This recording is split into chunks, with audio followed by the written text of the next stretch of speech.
Mergers and Acquisitions 2021 Rising Stars of Private Equity faced unprecedented challenges in the COVID era. I'm Mary Kathleen Flynn, Editor-in-Chief of Mergers and Acquisitions, and I'm excited to talk with some of the winners now.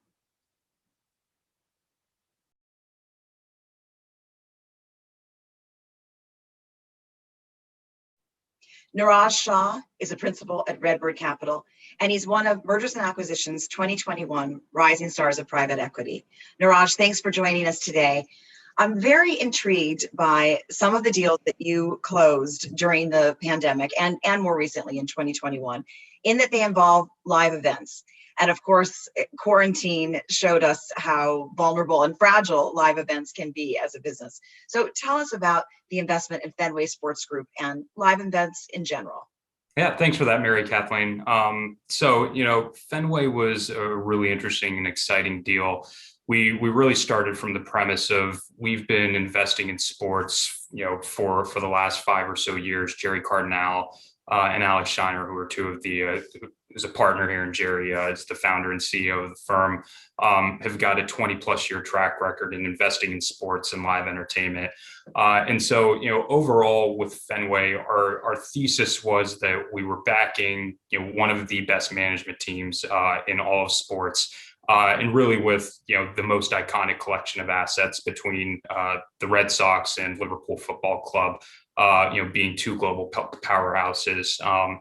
Our view towards live sports during COVID didn't really waver, didn't really change. We've always had a long-term view that live entertainment, live sports are going to continue to be attractive. And, the desire for people to congregate socially and the affinity and fandom that they have for their teams, particularly these two specific teams in the Red Sox and Liverpool, we really valued the intellectual horsepower and the IP behind both of those franchises, and believe that over the long term, through the pandemic, that there would be a recovery in live events, both in person and then other forms of distribution that we've started to see through live events, be it video games, NFTs, and different forms of streaming content that we think are going to continue to exist and percolate. And so our investment in Fenway Sports Group was really an investment backing that and backing the future of live sports and entertainment with one of the best collections of assets and management that we've seen. Yeah, tell us a little bit more about some of the digital aspects. How did you work with the portfolio company to, keep the fan base engaged throughout the pandemic and throughout quarantines?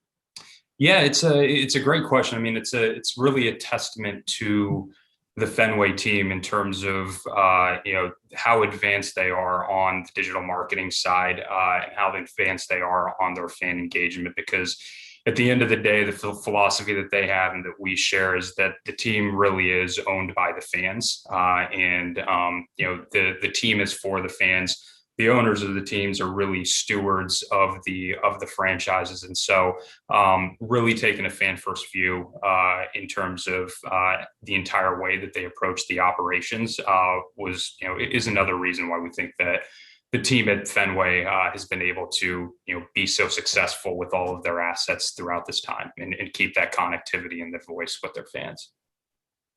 And tell us about some more recent deals that you've worked on. I know you've been having a busy year.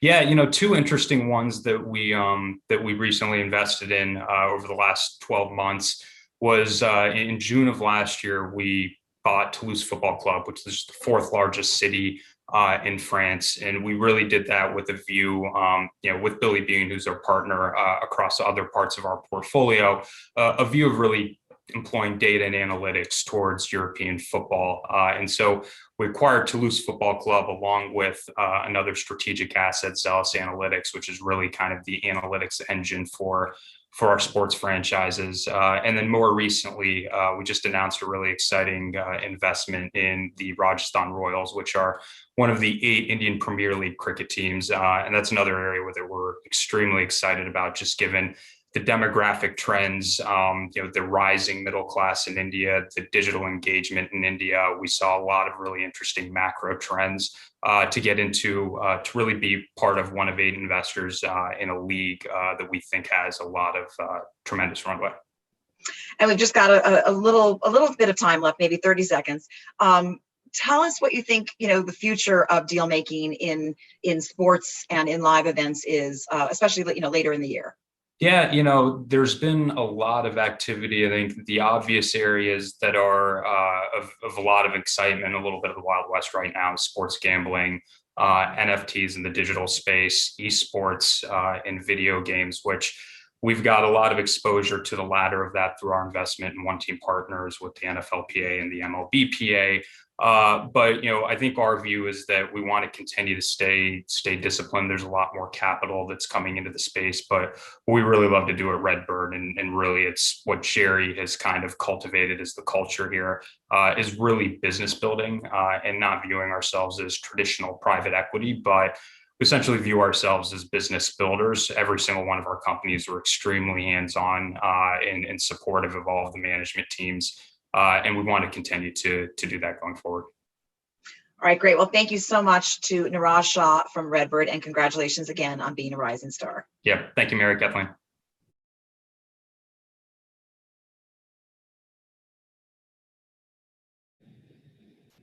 Sarita Gavani is a vice president at Edgewater Capital and one of Mergers and Acquisitions 2021 Rising Stars of Private Equity. And Sarita, you've been involved in revamping Edgewater's recruiting process, which is something I definitely want to talk to you about in a moment. But before we get into that, let's talk about some of the recent deals that you've been working on. Sure.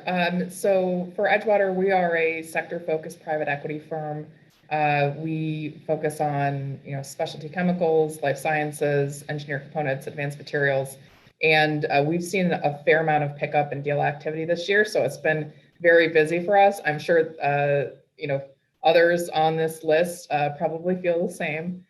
So currently, right now, the firm closed one deal in February called Iton Defense, and then since then, I currently have 3 deals under LOI that we are looking to close in the next, call it 30 days. So I can't unfortunately tell you too much about them, other than I would say they all fall under the engineered component space.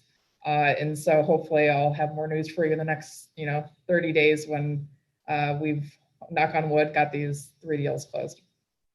Yeah, please do. We want to make sure we cover them. So it sounds like you're busy. One of the things that intrigued us about you is you have a very interesting background with a lot of different aspects of deal making before you did private equity, including investment banking and also credit. Tell us a little bit about your background. Sure. So I would say, I have a very, I would say, non-traditional background for private equity.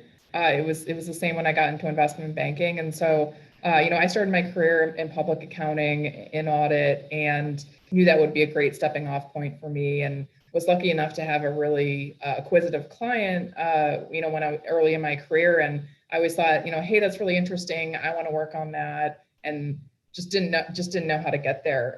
And so, I didn't know what investment banking was or what M&A really was before I started doing public accounting. And so I decided, hey, I'm going to go do this. I used going to graduate school as the way to get there and get in.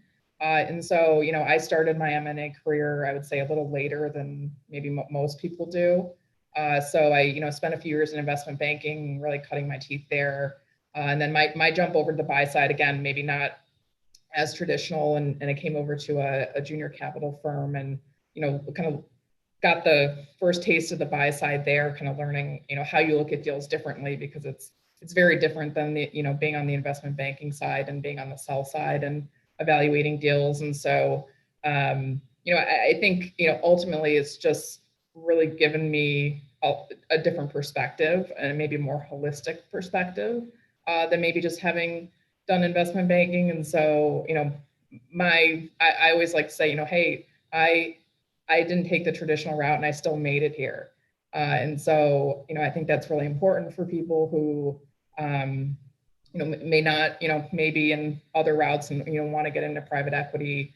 You don't have to do the traditional, a couple of years in investment banking and then, go right into private equity. There are other ways. I think it gives you a very nice perspective, more well-rounded perspective. And I think it's important for, people to see that there are different paths to get to private equity. And, no one path is better than the other. So, I'm very proud of my path. I hope others see it and think they can do it as well. Well, and I think that puts you in an interesting perspective, and a helpful one, really, when it came to working on recruiting issues at Edgewater. So tell us about what you've done there. Sure. Yeah, so I think it gave me a lens of, how should we approach people differently? What different questions should we ask them? I think there's no right or wrong background for private equity. That I think the more perspectives that we have, the better our decisions are. And so, with recruiting, we really made a dedicated effort to formally, seek out diverse candidates, provide more access, find different ways that we could find those types of candidates, because they might have been like me, just not knowing, where do I go find these opportunities? And so, it's telling the recruiters, it's posting on, different websites or websites that are focused on diversity, job postings, doing stuff like that, revamping the questions that we ask. As you know, the interview process is pretty rigorous. So addressing, do we change the case study, stuff like that, and just really, I think, generating more internal debate about it versus, falling back into our comfort zone and falling back into what is easy. And it's going to be an evolving process, but I'm proud of the strides that we made this process, and I'm excited to see what the next process will yield for us. That's great. I mean, you gave us a good taste for it, and I think I'm going to follow up with you, and maybe we can do a Q&A specifically about that, because it sounds like you've developed some good strategies there. So Sarita Gavani from Edgewater Capital, congratulations again on being a rising star, and thank you for joining us. Thanks for having me, MK. I appreciate it.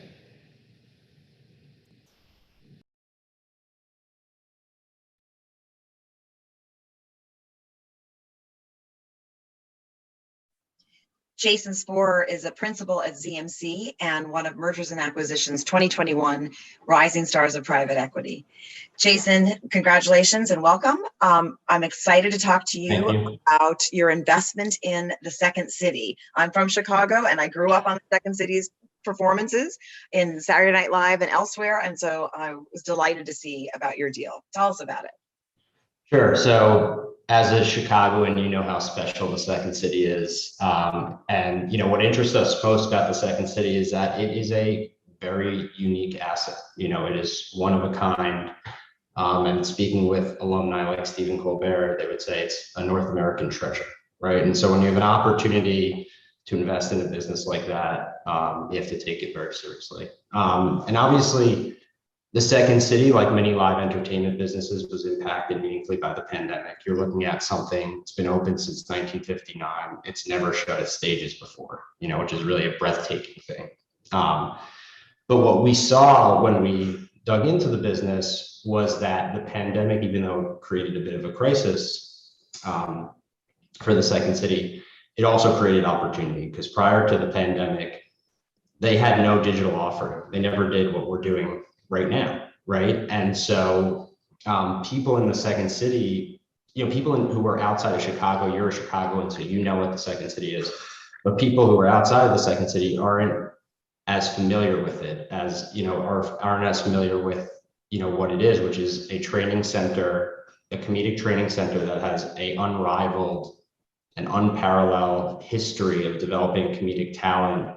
A vast majority of the Saturday Night Live cast goes back to people like Bill Murray, through Chris Farley, to stars of today like Keegan-Michael Key, A.D. Bryant, Stephen Yeun, who just, was nominated for Best Actor in a drama. So it really is this unbelievable institution, but they've never offered their training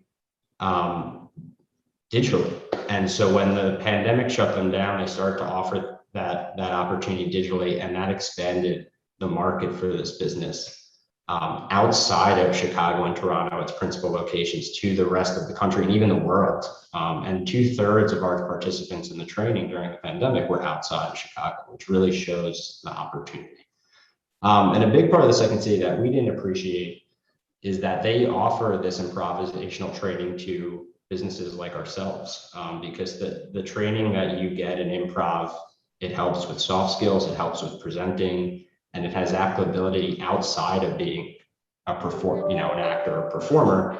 And that really did super well in a digital setting. And so we saw a lot of opportunity in a large addressable market for that coming out of this. And ultimately, we knew that when things started to get better, as they look to be at this moment, that people would want to get back into a theater and laugh again. And so we felt very bullish that the Second City would return and be as strong as ever.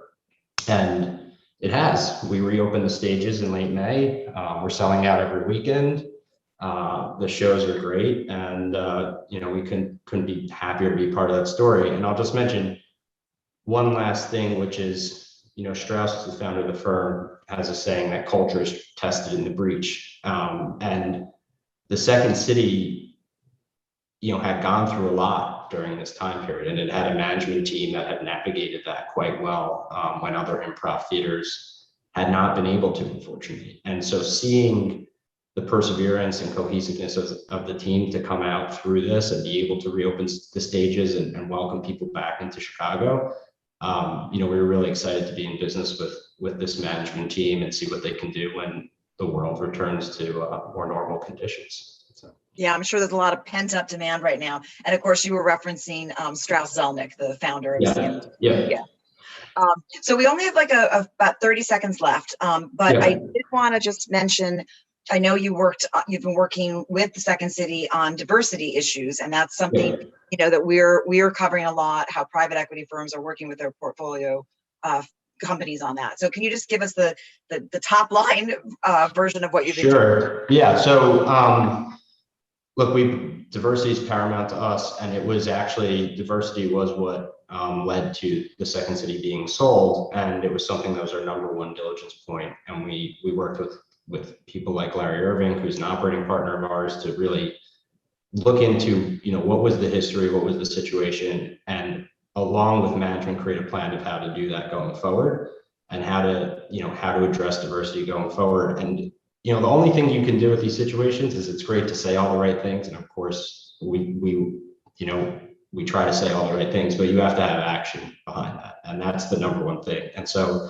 all we can do is consider diversity, equity, and inclusion in everything that we do at the Second City, and that's what we endeavor to do. And hopefully our actions will demonstrate that we have the right goals and the right mindset to do right by the Second City community and everyone else.